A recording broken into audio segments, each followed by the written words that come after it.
हाय, मैं हूँ कृष्णा। और अगर आप फेसबुक में देख रहे हैं तो एक ही रिक्वेस्ट है, ठोक दीजिए फॉलो वाला बटन को। और फेसबुक में यूट्यूब में देख रहे हैं तो प्लीज़ ठोक दीजिए सब्सक्राइब वाला। अभी बात करते हैं आज की बड़ी खबर। खबर तो वैसे बहुत सारे हैं, लेकिन शाम होते होते एक बड़ी सी खबर भारतीय विदेश मंत्रालय की ओर से आया। खबर ये है कि पहले आप सबको पता था कि यार Aadhaar card is not a valid proof of citizenship. Like आपके आधार कार्ड आप इस देश के नागरिक होने का कोई सबूत नहीं देता। ये बात पहले एक स्टेटमेंट में आया था। आज क्या आया है वो जानते हैं हम। आज MEA मतलब मिनिस्ट्री ऑफ एक्सटर्नल अफेयर्स की तरफ से एक स्टेटमेंट आया। स्टेटमेंट में ये कहा गया कि आपकी जो पासपोर्ट है वो सिर्फ ट्रैवल की दस्तावेज है। मतलब हाँ, लाइक वो आपको सिटीजन मतलब आपकी सिटीजनशिप को वो प्रूव नहीं करता, उनका ये कहना है। अभी हमें एक चीज़ ये समझना चाहिए या इस चीज़ पर सवाल उठाना चाहिए कि जनाब आप लोग एक तो कहना क्या चाहते हैं, और दूसरे सवाल ये है कि यार तो फिर वैलिड प्रूफ क्या है। Voter ID is not A proof, but you can give the vote during the election with your voter card. You can take the ration and whatever the government facilities with the Aadhaar card. You can travel the entire world wherever you want to go. You can go with the Indian passport. But still अगर कोई ये कहे कि यार नहीं, ये सब आपको मतलब इस देश की नागरिकता होने का सबूत देता है, तो फिर आप क्या कहोगे। मतलब अगर ये सब इस देश के नागरिक होने की प्रमाण नहीं देता तो फिर क्या देता है। सरकार अब क्या लॉन्च करेगा, या फिर सरकार खुद को कैसे, सरकार ही नहीं, हम जैसे आम आदमी हैं हम लोग, तो हम किस चीज़ से प्रूव कराएं कि यार हम इस देश की जनता है, इस देश के नागरिक है।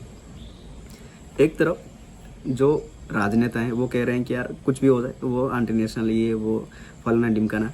दूसरी तरफ MEA जो मिनिस्ट्री ऑफ एक्सटर्नल अफेयर्स है भारत के, वहाँ से ये स्टेटमेंट आना थोड़ा सा द्वंद में डालता है कि यार ये असल में कहना क्या चाहते हैं।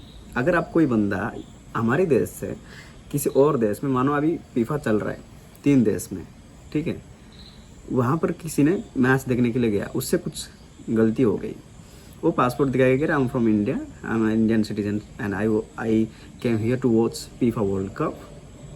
तो भाई अगर वो बोलेंगे कि यार ये आपके इंडियन होने का सबूत नहीं देता, तो फिर बंदा करेगा क्या। फिर उसके पास कौन सा ऐसे बड़े डॉक्यूमेंट होगा जो वो दिखाएगा और बोलेगा कि यार आई am Indian citizen, I am from India. वो कौन सा ऐसे डॉक्यूमेंट होगा जो दिखाएगा। मतलब ये किस आधार पे कहा गया MEA की तरफ से हमें भी समझ नहीं है, लेकिन एटलीस्ट कुछ तो वैलिड होना चाहिए, किसी तो चीज़ के बारे में वैलिड होना चाहिए। किसी को भी नहीं मालूम है।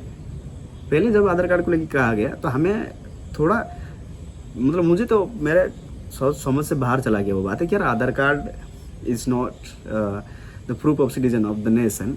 तो मेरे को लगा कि यार चलो कुछ नई बात हो सकती है, लेकिन अभी कह रही है कि यार आपके पासपोर्ट भी आपका पासपोर्ट भी आपका मतलब इस देश से कोई ज़्यादा नाता है, इस चीज़ की कोई सबूत नहीं है आपके पास पासपोर्ट होने ना होने से। तो एंड में आप क्या कहना चाहते हो, क्या है प्रूफ। फिर voter ID is not, PAN card is not, Aadhaar card is not, and now you are saying that कि your passport is not, then what. The simple question, what, क्या ऐसी चीज़ है। अब एक ये सब चीज़ एक तरफ, मेरा जो कॉन्सेप्ट है वो एक तरफ। मुझे लगता है कि यार इनके मुताबिक जिनके पास पैसा है वो इस देश के राजा है। इस देश के 80-90% जो लोग हैं वो मान लो यार रोहिंग्या, बांग्लादेशी या घुसपैठ या कुछ भी हो सकते हैं, क्योंकि वैलिड डॉक्यूमेंट तो है ही नहीं देश के पास। किसके पास है, क्या डॉक्यूमेंट है, किस तरह की डॉक्यूमेंट है आपके पास। क्या बोलोगे कि सरकार के सामने जाके यार मैं इस देश की निवासी हूँ, कैसे बोलोगे। क्या है क्या तुम्हारे पास कोई डॉक्यूमेंट जो आप बोलोगे कि यार ये आई am from this nation. You have nothing, what ever you have those are not enough to prove that you are an Indian citizen. That's the point. And and this statement, this is not saying by me, I'm not saying it, this has been said by the Indian government. Remember it. हमें समझ नहीं है कि सरकार किस तरफ इशारा कर रही है, बट समझ से बाहर तो है। आपको क्या लगता है।